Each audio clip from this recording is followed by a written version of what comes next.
maybe you can tell me what I'm missing from my picture then, because Okay. like I say, I'm broadly speaking an ethical emotivist. But Say more about the consequences of that.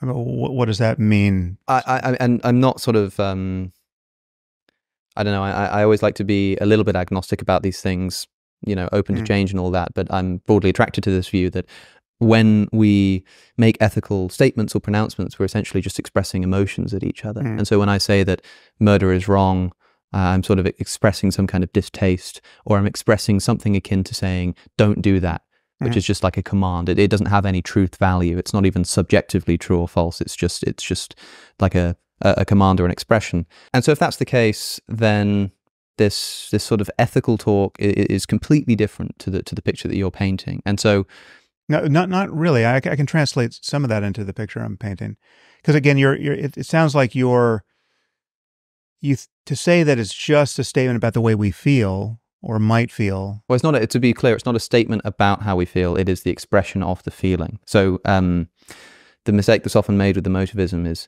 when I say murder is wrong, I'm not saying something like I don't like murder or I feel bad towards murder, because that can be true and false. As we were discussing earlier, it can be true that I don't like murder. It's the expression of the dislike to the murder. So A.F. famously has it as just going, boo murder. You know, that's not something that has any kind of truth value.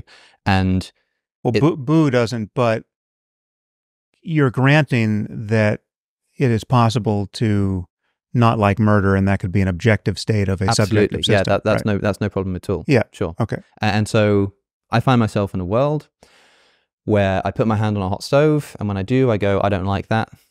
And it's objectively true that I don't like that. Cool. And so I look around the world, and there are certain experiences that are going to make me suffer and some that are not. And so I pick the ones that don't make me suffer because I prefer them. And like, that's it, man. That's the story. Okay, let's build from there. So that's you as the emotivist, picking and choosing in the space of possible experience. Would you grant that there are experiences you haven't had and you don't know what you're missing? Yes, in terms of what I would, if experiencing those, you know, subjectively enjoy, sure.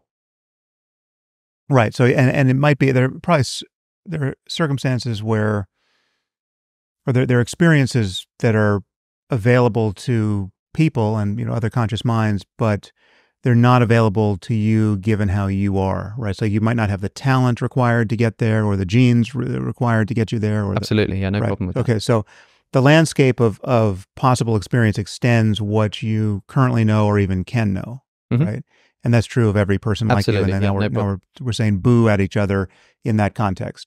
And this landscape we're talking about is a landscape of experiences, either possible or actual, which if I were to experience them, I would go, yay. I'd go, yeah, sure, great. But the yay, the thumbs up and thumbs down can be increasingly strident, right? I mean, like there are experiences that are so good. Absolutely. That you'll have the experience of everything that's happened up to me, up to this moment in my life, it was comparatively worthless compared to this experience that I'm now having. Sure. Right?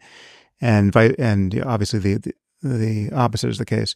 So what do you make of the fact that these experiences exist, right? And they're radically different, and that there are right and wrong answers with respect to how to get from one to the other. It's not, you don't randomly get just hurled toward one or the other. Sure. You know, there are, at every level that we can understand ourselves scientifically, from the genome on up, you know, so genetics and neuroscience and psychology and sociology, if that were actually a science, economic systems, everything, every contribution to a possible change in the character of our experience can be more or less well understood. Absolutely. Rationally. Yeah, no problem with that either. Okay. So all those converging lines of fact-based discussion can be brought to bear on this navigation problem. Yeah. Right. So because I've got this subjective preference to reach this peak, I can use all of the scientific resources available to me to go and reach that peak. Okay. Now, what if we just add one other element to this, which is you've got your preference weights such as they are now, you got the factory settings, but You know, you didn't pick your parents, you didn't pick your genes, you didn't pick the factory, you didn't pick your culture and the world into which you were born, and you've been tuned up by forces beyond your control. Yep. Now we have something like a completed science of the mind, and you can actually change your preferences. Okay. Right. And there's this additional question of whether you should do that, whether that would be a good thing to do, but good as measured by what? Well, in my universe, we don't have terms like good yet. That hasn't entered into the so picture you'll just say boo differently if we change those weights, right? So let's say like somebody offers me the opportunity to take a pill, Mhm. and let's say that in this world I don't really like music that much, Right. so I don't really care for it, whatever, and I can take a pill that's suddenly going to turn me into this great music lover where I'm going to experience this brand new joy. And although right now my preference isn't to enjoy music, so it doesn't seem to matter to me, I can change my preferences so that now this new pleasure opens up to me and I can experience it. What would I do? I'd look at that pill and I'd go, yeah, sounds great, awesome, and I'd take the pill just because I would prefer to have that preference. It's a second order preference, right? But there's still no space here into which has entered a concept of like moral prescription, of goodness, of ought. I'm still just in this world where there are experiences I prefer, and I use my scientific analysis of the world to achieve those. And when something comes along that allows me to really radically improve that feeling of subjective preference, hell yeah, use all the science you can get to give me those pills. Right. But still no moral judgments here, right? Well, there are potentially, but they might not be necessary. I mean, like, as long as you're going to concede that you might not know what you're missing, if you might not know how good life could be if you only made certain changes to yourself or to your thinking or to your culture, right? So we have a bunch of people like you who just don't want to talk about shoulds and oughts, right? And they never do. They just occasionally they say boo, but they don't think anything really hangs on it. And then if it could be an empirical fact about you and your or people like you, that you're cognitively and emotionally and culturally and civilizationally closed to certain outcomes, which are available the moment you begin to play a little bit differently. I'm not sure why those would be correlated, because like this idea that there are experiences that are available to me that I don't even know what I'm missing. That doesn't require me to believe in any concept of morality, because if you said to me, I'm still just on the so again I'm bracketing morality, the judgmental valence of that term for the purpose of this part of the conversation. I'm just saying that there's we're in kind of in the descriptive still value laden landscape of this feels much better than this over here, which I never want to taste or touch again, right? Crucially, just for clarity, I would say, in my view here, this is subjective value. These are subjectively valued. These are objective facts about conscious systems. Objective facts about how to best achieve what one subjectively values. Yeah, but that turn doesn't do anything deflationary for me. It's just there are certain things that only exist as appearances in consciousness, right? That is their ontological status, right? There's no, even if we could later correlate them with other states of the physics of things, it's just, you can't conceptually reduce them. You can't be, there's no, the there is as conscious experiences, right? And I would say consciousness itself is one of those things. It's just that the only evidence for consciousness in this universe is as consciousness. Right, it's like there's no evidence in a brain that consciousness is a thing, right? Okay. So is there something from this picture that we've been painting so far, where I've started in a world? I don't know why I'm imagining like I'm on some desert island, like we're starting from scratch, like the opening Minecraft game or something. I'm just here in this world, and there are things I prefer and things that I don't, and I start to learn scientifically through observation which things are going to get me what I want and which things aren't. So I start acting in accordance. Then we all get together, and because it's going to be good for me if I work with this person, we work together and we start developing maybe this pill, and then somebody comes over on a boat and says, hey, there's this great thing that you don't even know that you're missing, give it a go. And I'm so open-minded that I'm like, yeah, sounds awesome. And the pleasures are just increasing and increasing all the time. And again, like, the end, end scene, story's over. That's the picture for me.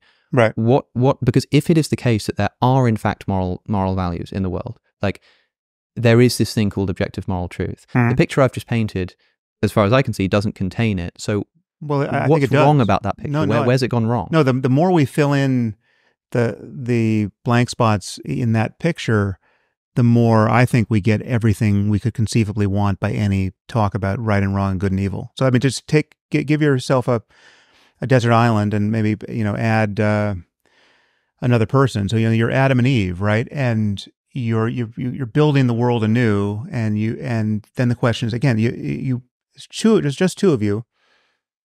And you have a navigation problem even there, right? And you would even have a navigation problem alone. But let's make it a little more complex. So there's two of you, and now the question is, how can you live so as to maximize everything that would be rewarding, good, yum yum? I want more of that. Yeah, well, that is what they would in fact be doing, but there would be no. Okay, but again, the crucial thing to admit is that there are right and wrong answers. That there are very real and very different possibilities in the space of all possible experience that can be actualized. There's some they couldn't possibly get to in a normal human lifespan because two people is just not enough to get you those things, right? But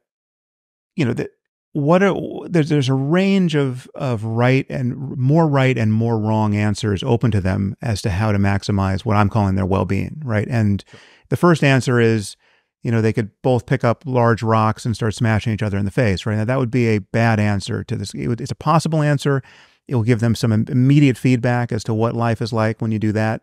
Be the wrong way to get their well-being. Wrong way, and it just closes the door to other kinds of collaboration that we know are going to be objectively better if better means navigating away from the worst possible misery for everyone and towards something, or in your emotivist terms, fewer booze and more yums, just getting, I mean, the character of experience will change, and will change by virtue of whatever laws of nature underwrite the character of conscious experience, right? And That's right. Again, we can understand those laws at every level that we attempt to understand anything, from genetics on up. I'm speaking at a conference in Atlanta, Georgia this June. The conference is called Level Up, and it covers a wide range of topics including philosophy, society, culture, art, and self-improvement. It's taking place between the 19th and 22nd of June 2024 in Atlanta, Georgia. I'm going to be in conversation with Craig Biddle about morality. So if you're interested in the conversations about ethics, is it objective, as Craig thinks, or is my emotivist framework a better picture of what ethics is all about? Then this might be the event for you. You can get your tickets at levelupconferences.org. I'm excited not just to speak at this conference, but also to be in attendance. There are lots of other speakers, including Ayaan Hirsi Ali, for example, who'll be discussing whether the future of liberalism should be religious or secular in light of her recent conversion to Christianity. And if you go to levelupconferences.org, then at checkout, you'll be able to enter Alex50 as a coupon code and get 50% off your registration fee. So if you like these kinds of conversations and can make it to Atlanta, then hopefully I'll see you there. And if you enjoyed the clip that you just saw, you can watch the full conversation with Sam Harris by clicking the link on your screen. If you want to get early access to episodes and get them ad-free, then you can support the channel at patreon.com/AlexOC. Thanks for watching, and I'll see you in the next one.